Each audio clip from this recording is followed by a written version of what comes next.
창세기 8장 13절부터 19절 말씀입니다. 창세기 8장 13절 19절 교독합니다. 오늘 말씀은 방주에서 나오다라는 제목으로 은혜 받기를 원합니다. 드디어 물이 거치고 땅이 말라 방주에서 나오는 모습을 오늘 말씀은 기록하고 있습니다.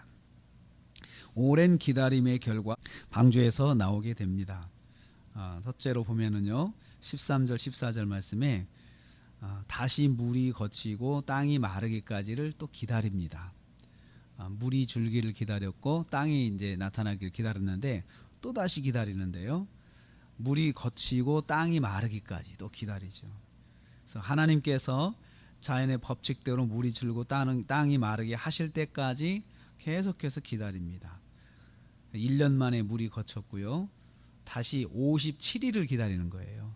그러니까 둘째 달 27일까지니까요. 57일을 기다려서 또 하나님께서 인도하실 때까지 끝까지 기다리는 것입니다. 노아가 자기 마음대로 행동하지 않습니다. 하나님의 말씀이 있을 때까지 인내하며 기다리는 것입니다. 하나님의 인도하심은 하나님의 때가 올 때까지 끝까지 인내하며 기다리는 자에게 주어집니다. 노아가 얼마나 지루했겠어요. 1년 동안 홍수 때문에 방주 속에 있었고, 그리고 이제 땅이 드러났다는 증거가 하나씩 드러나기 시작할 때 얼마나 마음이 조급해지겠습니까? 그런데 끝까지 하나님께서 지시하실 때까지, 환경이 만들어질 때까지 끝까지 인내하며 기다리는 모습을 보게 됩니다.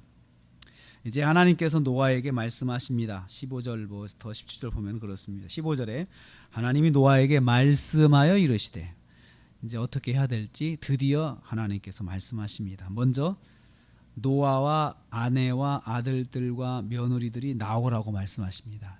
이제 네 가족들이 나가라 이렇게 말씀하시는 거죠. 그리고 다음으로 함께 승선한 모든 생물들을 이끌어내라 이렇게 말씀하십니다. 방주에 승선했던 모든 생물들이 노아의 지시를 받아 방주에서 밖으로 나오도록 하라는 것입니다. 그래서 이 생물들이 다시 땅에서의 삶을 시작하도록 인도해 주라라는 것입니다. 이 과정을 통해서 나오는 순서가 있죠. 먼저 노아와 그 가족들이 나옵니다. 그리고 나서 짐승들이 나옵니다. 그 생물들이 나오게 됩니다. 이 과정은 하나님께서 다시 이 세상에서 창조 질서를 세우시는 거예요. 창조 질서. 먼저 나가는 것, 그리고 나온 다음에 이끌어내는 것. 이 과정에서 모든 생물들이 노아와 이제 다시 이 최초의 사람이 된 이 노아의 가족들의 이 말의 통제에 따라서 움직이게 하시는 것입니다. 그래서 여기서 다시 창조 질서는 하나님께서 노아에게 말씀하시고 명령하시고, 노아가 짐승들에게, 모든 생물들에게 지시해서 방주에서 나오게 하는 이 작은 이 과정을 통해서 창조 질서가 분명히 섭니다. 하나님, 사람, 그리고 모든 생물, 이렇게 세워 주십니다. 창조 질서를 깨는 것이, 그것이 가장 큰 그 하나님과의 대적입니다. 하나님을 대적하는 창조 질서를 깨는 것입니다. 그래서 모든 생물들이 사람들의 통제와 지시 아래 있게 하셨는데, 오히려 사람이 그 생물들을 섬기고 생물들을 그 하나님처럼 높이고, 그러면 이게 창조 질서가 깨지는 것입니다. 그래서 우상 숭배는 하나님의 창조 질서를 깨는 것입니다. 그래서 심각한 범죄가 되는 것입니다. 세 번째로 보면 18절 19절에 보면은 이렇게 말씀이 기록되어 있습니다. 노아와 그 아들들과 그 아내와 며느리들이 함께 나왔고, 하나님께서 앞에서 나오라 하신 대로 나왔죠. 나오라 했더니 그렇게 나왔고, 그 다음에 19절에는 또 모든 짐승들이, 모든 생물들이 방주에서 나왔다 이렇게 기록되어 있습니다. 그 하나님께서 말씀하신 대로, 노아에게 명령하신 대로 네가 먼저 나가고 그 다음에 다른 생물들을 이끌어내라 이렇게 하셨는데, 실제로 노아가 나갔고 다른 생물들도 그렇게 이끌어냈다라고 기록하고 있습니다. 창세기 7장 5절에 보면은 이 노아의 홍수가 시작될 때 그 마지막으로 이렇게 기록됩니다. 노아는 하나님께서 명하신 대로 다 준행했다. 그때 무엇을 준행했냐 하면은요, 방주에 너와 내 가족이 들어가고 그리고 모든 생물들도 이끌어 들이라라고 말씀하셨거든요. 근데 그것을 그대로 다 준행했다는 거죠. 그래서 7장 10절에서 들어갔고 이렇게 했는데 지금 여기서는 나오고 이렇게 딱 대조가 되고 있고요.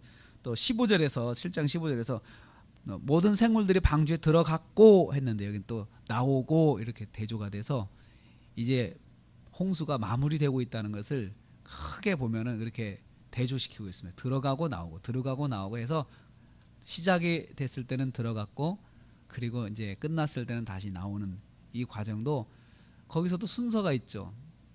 먼저 노아의 가정이 들어가고 그 다음에 생물들이 들어갑니다. 또 나올 때는 노아의 가정이 먼저 나오고 생물이 나옵니다.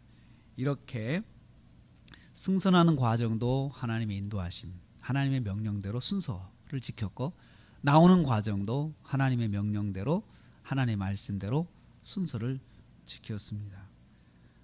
노아는 하나님 말씀하신 대로 진행한 것이죠. 그래서 노아는 처음부터 끝까지 하나님 말씀대로 순종했습니다. 순종이라고 하는 것은 작은 것에서부터 큰 것까지 말씀대로 하는 것입니다. 하나님 말씀대로. 그리고 그 하나님 말씀대로 지켜지도록 자기가 더 의지를 가지고 그것을 실행하는 것이 이게 순종입니다. 오늘도 우리가 하루를 시작합니다. 순종은 작은 것에서부터 세밀하게 하나님 말씀대로 행하는 것이 순종입니다. 그리고 그 말씀이 철저하게 지켜지도록 내가 내 의지를 가지고 내가 또 철저하게 결정하고 결단해서 따라가는 것이 그것이 순종입니다. 노아의 홍수의 과정을 결론적으로 이렇게 지켜보면 노아가 하나님의 말씀대로 처음부터 끝까지 진행했습니다. 그래서 노아는 구원의 방주에 들어가게 되는 큰 은혜를 입게 되었고 또 다시 시작하는 인류의 첫 조상이 되는 그런 은혜를 입게 되었습니다. 순종하는 자를 하나님은 사용하십니다. 작은 것에서부터 또 큰 거에 이르기까지 어떤 것이든지 간에 말씀대로 순종할 줄 아는 사람, 이 사람을 하나님께서 사용하십니다. 오늘 우리가 하루를 시작하면서 또 하루를 지내면서 작은 것도 순종하고 그리고 어떠한 것이든 하나님 말씀대로 순종하는 가운데 승리하는 하루가 되시기를 주님의 이름으로 축복합니다.